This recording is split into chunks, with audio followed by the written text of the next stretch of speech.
Laser जो है, तो लेजर का एक फाइनल हम लेजर बना करके और डिस्क्रिप्शन में डाल देंगे पीडीएफ, आप उसे वहां से देख सकते हैं। वहां से पीडीएफ डाउनलोड भी हो जाएगा, जैसे एप्लीकेशन में क्या उसका डाउनलोड नहीं कर सकते हैं, लेकिन डिस्क्रिप्शन में डाल देंगे तो आप उसे वहां से डाउनलोड भी कर सकते हैं।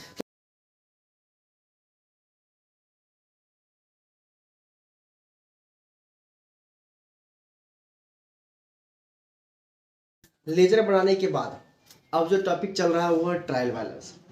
ट्रायल बैलेंस होता क्या है, ट्रायल बैलेंस हम लोग क्यों बनाते हैं, ट्रायल बैलेंस से बिजनेस में क्या इफेक्ट पड़ता है। तो अभी तक आप क्या किए हैं कि लेजर बनाए हैं, लेजर भी क्रिएट किए हैं, उसमें बैलेंस सीडी और बीडी बनता है। तो ट्रायल बैलेंस जो हम लोग बनाते हैं, तो बिजनेस में जो अभी तक जितना टर्नओवर हुआ है, टर्नओवर में जो जितना अमाउंट आया है, जैसे मान लीजिए बिजनेस आप स्टार्ट किए 1,50,000 रुपये लगाकर, लेकिन अभी तक बिजनेस में कुल टर्नओवर कितना हुआ है, उसके बाद जो बैलेंस रिसीव करना है या जो बैलेंस पेड करना है मीन्स ड्यूज में है, उस सब का एक फाइनल लिस्ट हम लोग तैयार करते हैं। और ये जो है सो बैलेंस, ट्रायल बैलेंस जो बनता है, ये लेजर के बैलेंस बीडी से बनेगा।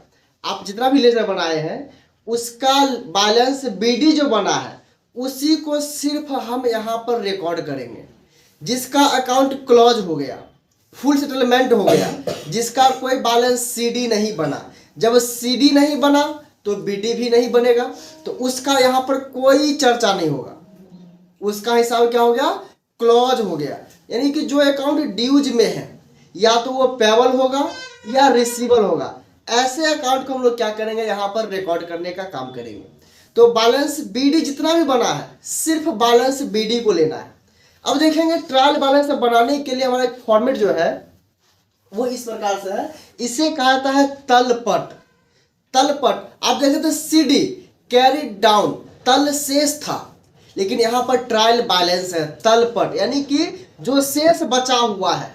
कैरी डाउन देखे थे आप, तल शेष, यहाँ पर ट्रायल बैलेंस तल पर जो शेष बचा है उसको एक पार्ट में हम लोग लिखते हैं। जो शेष बचा हुआ है, आप जब लेजर बनाए थे तो सबको क्या किया, हर एक अकाउंट के नीचे बैलेंस बीडी बनाए जो आपका शेष बचा हुआ था। तो यहाँ पर क्या करते हैं, तल पट, तल मतलब शेष हो गया, पट मतलब एक पार्ट हो गया, जितना भी शेष बचा हुआ है उसका हम लोग एक पार्ट बना करके लिखेंगे, एक जगह सबको रखेंगे। ऐसे आप क्या कि सभी अकाउंट को अलग अलग रखे हुए हैं, इसको उठा करके हम एक साथ कर लेंगे। और जब ट्रायल बैलेंस बनाएंगे तब क्या होगा कि अभी आप देख रहे हैं ट्रायल बैलेंस का फॉर्मेट जो है, ट्रायल बैलेंस में सीरियल नंबर, अब यहाँ पर डेट नहीं आएगा, डेट का काम जो है सिर्फ लेजर तक डेट चाहिए। अब हिसाब कर लेने के बाद अब क्या होगा यहाँ पर कि हमें लेना है सीरियल नंबर, इसका लेना है हेड ऑफ अकाउंट या पार्टिकुलर। हेड्स ऑफ अकाउंट यानी कि अकाउंट का हेडिंग क्या है, जैसे आप कैश का बनाए तो उसका हेडिंग हो गया कैश अकाउंट, बैंक का बनाए तो उसका हेडिंग हो गया बैंक अकाउंट, पर्सनल यानी कि परचेज का बनाए तो उसका हेडिंग हो गया परचेज अकाउंट। तो जो भी अकाउंट आप बनाए हैं उसका हेडिंग हम लोग यहाँ पर लिखेंगे।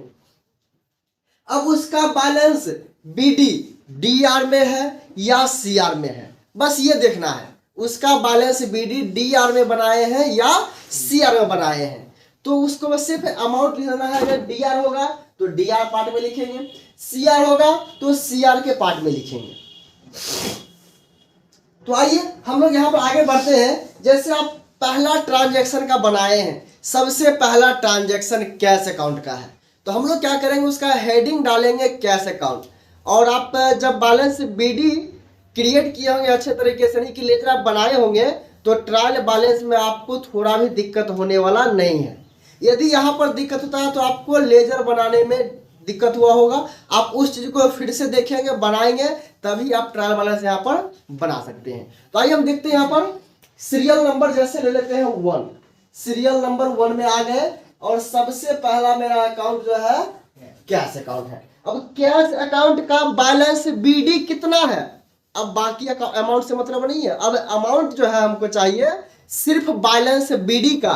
और बैलेंस बीडी कहाँ बना है, डीआर पार्ट में बना है या सीआर पार्ट में बना है, वो हमें देखना है अपने लेजर से, अपने लेजर में देखना है। तो लेजर में देख रहे हैं हम क्या, यहाँ पर बैलेंस बीडी बना है डीआर पार्ट में, हमारे पास जो ट्रांजैक्शन है उसमें बैलेंस बीडी बना है डीआर पार्ट में। तो बैलेंस बीडी जब बना है डीआर पार्ट में, तो डीआर पार्ट ये हो गया और इसका अमाउंट है 1,37,500, 1,37,500, 1,37,500 देना है। देखिए ये हम लोग यहाँ पर डाल दिए। अब चलेंगे हम लोग सेकंड ट्रांजैक्शन में, सेकंड लेजर में चलेंगे। तो सेकंड लेजर बना है कैपिटल का, तो कैपिटल लिखेंगे, पहले हम यहाँ हेडिंग लिख लेंगे capital account, capital account, capital account. और क्या करेंगे हम लोग यहाँ पर, इसका देखेंगे कि बैलेंस बीडी कहाँ बना है, सीआर पार्ट में है या डीआर पार्ट में है। तो यहाँ पर देख रहे हैं कि बैलेंस बीडी जो बना है वो सीआर पार्ट में है, तो सीआर पार्ट में आ जाएंगे और 1,50,000 अमाउंट यहाँ पर है बीडी में, वो अमाउंट हम डाल देंगे। बस इतना इजी है, ये इतना इजी है कि एक क्वेश्चन को बनाने में 2 से 3 मिनट आपको लगेगा, यदि आप एक बार समझ गए तब। और हेडिंग की फॉर्मेट आपको बस याद रहना चाहिए, बाकी कुछ नहीं है इसमें। अब देखेंगे परचेज अकाउंट, इसके बाद बना है परचेज अकाउंट। हम यहाँ पे लिखते हैं हेडिंग 3 नंबर में purchase account, purchase account. Purchase account जो है इसका बैलेंस बीडी कहाँ बना है, डीआर में या सीआर में, अपने लेजर में देखिए कहाँ बना है, डीआर में या सीआर में। तो यहाँ पर बना हुआ है बैलेंस बीडी डीआर में। तो डीआर के पार्ट में अमाउंट जो है, जो अमाउंट है उसी अमाउंट को लिखेंगे, 50,000 रुपए ये अमाउंट है।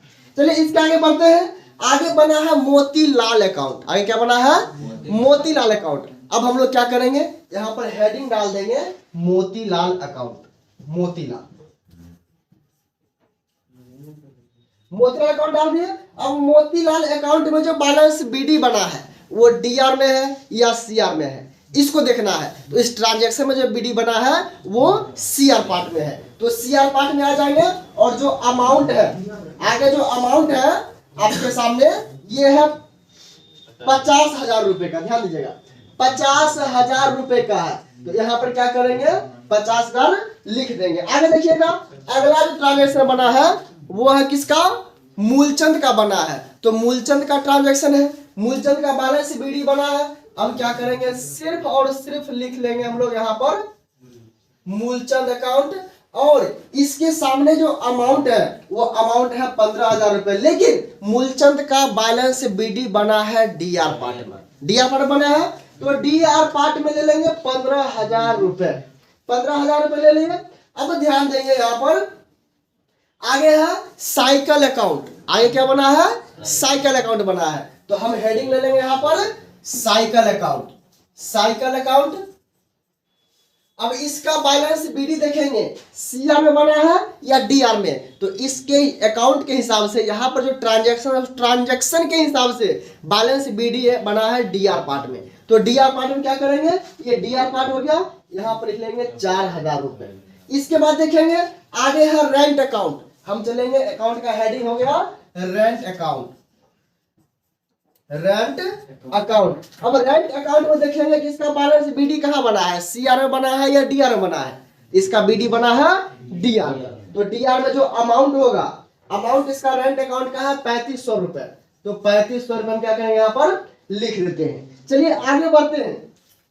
अब आगे बढ़ते हैं, सैलरी अकाउंट है। अब ये सैलरी, इस ट्रांजैक्शन के अकॉर्डिंग सैलरी अकाउंट का बैलेंस बीडी बना है डीआर पार्ट में, वेज अकाउंट इसका बना है, सैलरी हो या बेज हो, हम सैलरी को बेज भी ले लेते हैं। चलिए बेज ले लेते हैं। यहाँ पर क्या है, वेज अकाउंट है। तो हम लोग क्या करते हैं, वेज अकाउंट जो इस ट्रांजैक्शन के अकॉर्डिंग ये बिजनेस का लॉस हो रहा है, तो बिजनेस का लॉस है उसके अकॉर्डिंग जो आप डीआर सीआर सेटअप किए थे उसके अकॉर्डिंग यहाँ पर बैलेंस बीडी बना है डीआर पार्ट में। तो चलिए हम क्या करते हैं, यहाँ पर wage account, wage account DR part में। अब डीआर पार्ट में ये अमाउंट जो है ये कितना है, 5,000 रुपए है। अब देखिएगा फिर आगे क्या है, और कोई ट्रांजेक्शन है, इसमें सेल अकाउंट है। चलिए सेल अकाउंट जो है, अब यहाँ पर सेल किया गया है तो सेल भी एक अकाउंट हो गया। चलिए सेल अकाउंट ले लेते हैं 9 नंबर में, सेल अकाउंट। सेल अकाउंट ले लिए। अब सेल देखेंगे यहाँ पर कि सेल का बैलेंस बीडी, सेल हमेशा क्या होता है, सीआर होता है, तो उसका बैलेंस बीडी बनेगा, सीआर पार्ट में ही बनेगा। तो इस ट्रांजैक्शन के अकॉर्डिंग डीआर जैसे बना है या सीआर बना है, तो डीआर और सीआर के अकॉर्डिंग जो आप सेटअप किए थे उसी के अकॉर्डिंग हम लोग बैलेंस बीडी और सीडी बनाए। बैलेंस बीडी सीडी बनाने के बाद जो अकॉर्डिंग हुआ उसका सीडी या बीडी डीआर पार्ट में या सीआर पार्ट में, उस चीज को हम लोग क्या करेंगे यहाँ पर देख लेंगे। और यहाँ पर क्या है, सेल अकाउंट सीआर में बना है बीडी, और ये बीडी क्या करेंगे, सीआर पार्ट में 15,000 रुपए ले लेते हैं। अब ध्यान दीजिएगा यहाँ पर हम लोग क्या किए, बैलेंस सीडी क्या किए, इस अकॉर्डिंग से हम लोग क्या किए, यहाँ पर लिख लिए बैलेंस बीडी। अब ध्यान दीजिएगा, जब दोनों साइड आप सारा चीज लिख लिए, सारा चीज लिखने के बाद जितना भी अकाउंट बना है तो दोनों साइड का अमाउंट बराबर होना चाहिए, दोनों साइड का अमाउंट बराबर होना चाहिए, इक्वल होना चाहिए। जब आप अकाउंट फाइंड कर रहे थे उसी समय उसका प्रिंसिपल वहां पे लग गया कि दोनों साइड जो अकाउंट बराबर होगा, फाइनल अकाउंट में यहाँ जो आएगा ट्रायल बैलेंस में दोनों साइड अमाउंट बराबर बराबर होना चाहिए। यदि यहाँ पर बराबर नहीं हुआ है तो फिर से आपको शुरुआत करना पड़ेगा। जैसे लूडो खेलते हैं तो 99 पे जाके सांप काटता है तो 4 पे जाके छोड़ता है ना, वही काम यहाँ होगा। अगर यहाँ गलती हुआ तो पुनः आपको फिर से फाइंड अकाउंट से देखना पड़ेगा कहाँ आप गड़बड़ किए हैं, ठीक है। और इस चीज का जो सो जर्नल लेजर जो है, तो लेजर का एक फाइनल हम लेजर बना करके और डिस्क्रिप्शन में डाल देंगे पीडीएफ, आप उसे वहां से देख सकते हैं, वहां से पीडीएफ डाउनलोड भी हो जाएगा। जैसे एप्लीकेशन में क्या उसका डाउनलोड नहीं कर सकते हैं, लेकिन डिस्क्रिप्शन में डाल देंगे तो आप उसे वहां से डाउनलोड भी कर सकते हैं। तो डाउनलोड भी कर लीजिएगा और उसको आप करेक्शन कर लीजिएगा, मिला लीजिएगा, बना लीजिएगा, देख लीजिएगा। तो ये दोनों साइड जो अमाउंट है ये बराबर होना चाहिए, इक्वल होना चाहिए। तो देखिए 1,50,000 50,000, 2,15,000 हो गया। अब 2,15,000 यदि बैलेंस जो सीआर का मैच कर रहा है तो डीआर का भी 2,15,000 ही मैच होना चाहिए।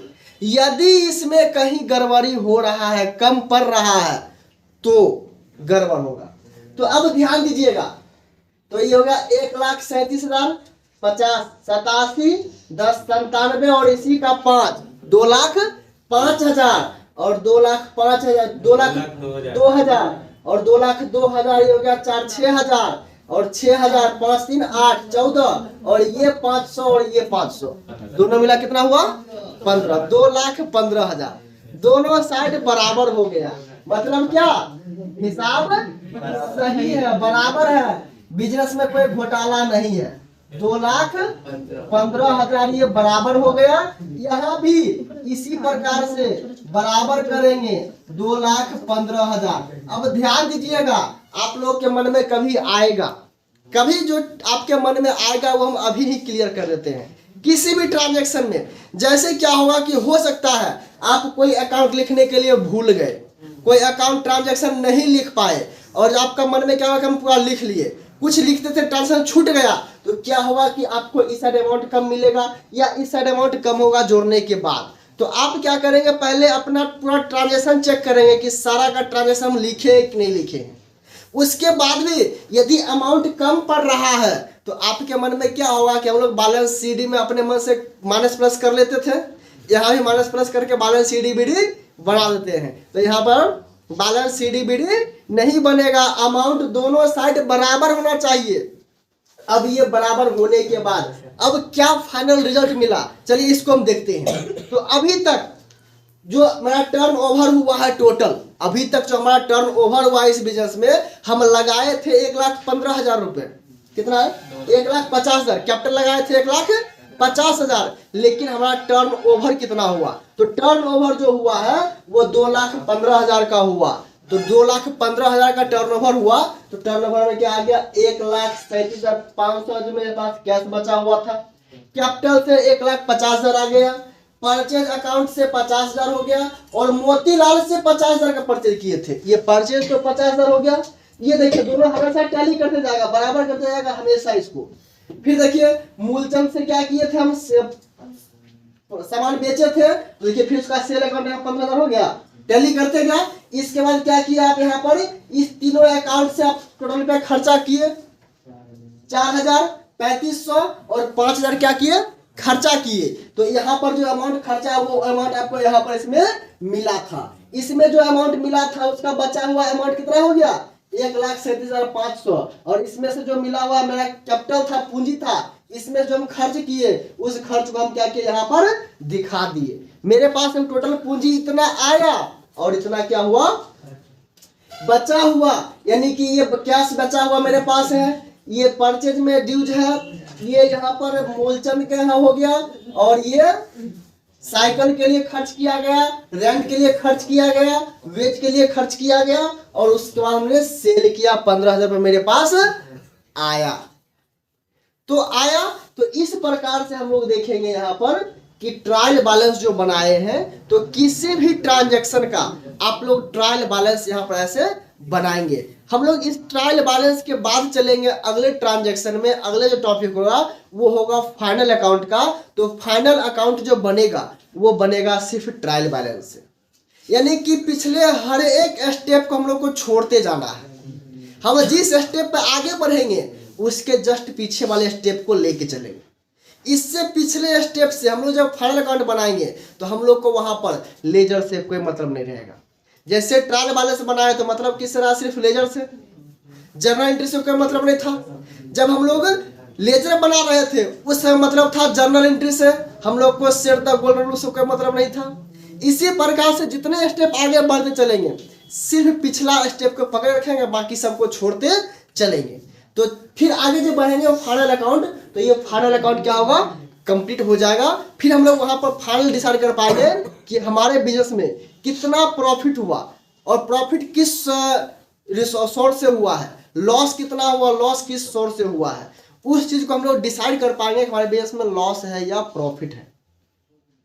यदि मान लीजिए उस बिजनेस को कहीं बेचना है आपको 2, 4, 5, 10 साल बाद, कि अब हमको नहीं चलाना है, किसी और को हैंड ओवर कर देते हैं, और जितना रुपया पूंजी इसमें लगा हुआ है मेरा, उतना पूंजी हम किसी अगले व्यक्ति से ले लेते हैं, बिजनेस दूसरे को दे देते हैं। तो हम लोग फाइनल अकाउंट जब निकालेंगे तब बिजनेस में डिसाइड कर पाएंगे कि बिजनेस को यदि बेचना है तो कितना में बेच पाएंगे। बिजनेस को यदि हम चला रहे हैं और बेचना है या किसी और को हैंड ओवर करना है तो उसको कितना रुपए यानी टोटल हमको उससे लेना पड़ेगा। तो इस चीज के लिए हम यहाँ पर क्या करेंगे, फाइनल डिसाइड कर पाएंगे। और इस लेजर का जो सो बैलेंस बीडी जो लेजर पूरा बना हुआ है उसका पीडीएफ बना करके और लिंक जो है डिस्क्रिप्शन में डाल देंगे, आप वहां से लेकर के आप बना सकते हैं और करेक्शन भी कर सकते हैं, जहां जो गलती है उसको आप सही कर लेंगे। ठीक है, तो आज का क्लास यहीं तक।